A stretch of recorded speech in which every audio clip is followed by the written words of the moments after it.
এটাই হলো চিম্বুকের main point.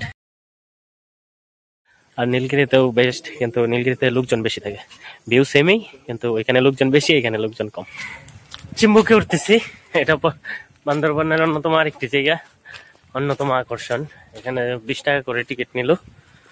তো দেখি উপরে কি আছে। এতগুলা পাহাড়ে উঠলাম, এরকম ঘন গাছপালা দেখি নাই, ছিল অল্প অল্প ছোট ছোট গাছ। এই হচ্ছে ওঠার জায়গা। উঠতেছি, দেখি ভিতরে কি দেখা যায়। একটু বেশি খারাপ হয়ে গেছে এখানকার রাস্তাটা, চিম্বকের উপরে উঠতে কষ্ট হইতেছে।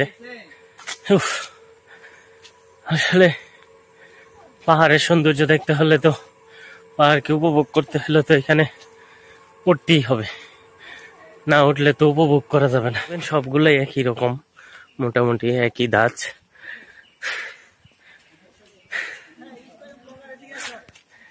কি এখানে কি কোনো ভিন্নতা আছে, না ওই রকমই একই?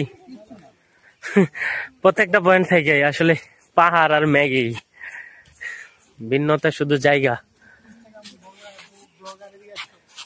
হচ্ছে মূল ভিউ পয়েন্ট, ছবি তোলার জন্যই মূলত আসে। যে দেখতে তো প্রায় একই রকম দেখা যায়, তারপরেও শুধু স্মৃতিচিহ্ন রাখার জন্য এগুলো।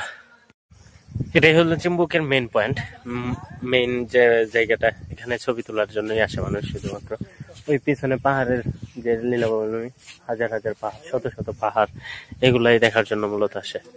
আসলে নীলগিরিতে ঘোরার পরে এগুলো আসলে একটু ভিন্ন লাগবে তা না, একই রকম লাগে।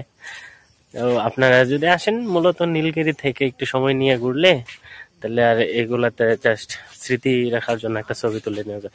তারপরে ওই জায়গাটা অনেক সুন্দর, এখান থেকে যে ভিউটা পাওয়া যায় এখান থেকে। আসলে নীলগিরিতে পাওয়া যায় এইরকমই, কিন্তু ছবি তুলতে গেলে নীলগিরিতে অনেক ভিড় থাকে, অনেক মানুষ থাকে। এখানে একটু মানুষ কম, খোলা জায়গা তো, এখানে মানুষ কম, কিন্তু ভিউ আলহামদুলিল্লাহ।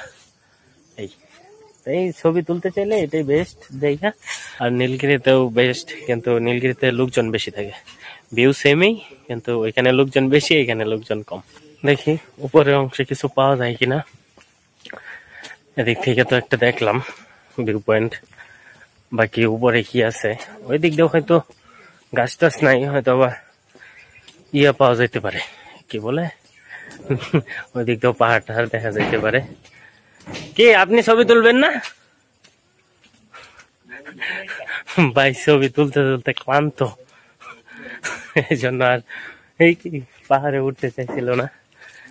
এটা হচ্ছে চিম্বুকের সর্বোচ্চ চূড়া, এখান দিয়েও পাহাড় দেখা যাইতেছে। ওই পাশে হচ্ছে একটু পরিষ্কার, আর এই পাশে মেঘ আচ্ছন্ন, এই পাশে পুরোটাই মেঘ। আমরা আসলাম ওই মেঘের ভিতর দিয়ে, এই এদিক দিয়ে হচ্ছে পুরোটাই মেঘ। এদের নিচে ছবি তোলা যায়, এদিক দিয়ে আরেকটা, আর এটা হচ্ছে অন্য আরেকটি। এদিক দিয়ে হচ্ছে মেঘলা আকাশ, আর ওই দিক দিয়ে সবুজ বনায়ন এবং পাহাড়। পার্থক্য দুই সাইডে এটুকুই। আপনারা আসলেও দুই সাইড দিয়ে দুইটা ভিউ পাবেন, ওই দিক দিয়ে একটা ভিউ পাবেন, এদিক দিয়ে একটা ভিউ পাবেন। আর চিম্বুক মূলত এইটুকুই, এখান থেকে আর তেমন কিছু দেখার নাই। তো এদিক দিয়ে নাইমা যাবো, চিম্বুক এই পর্যন্তই।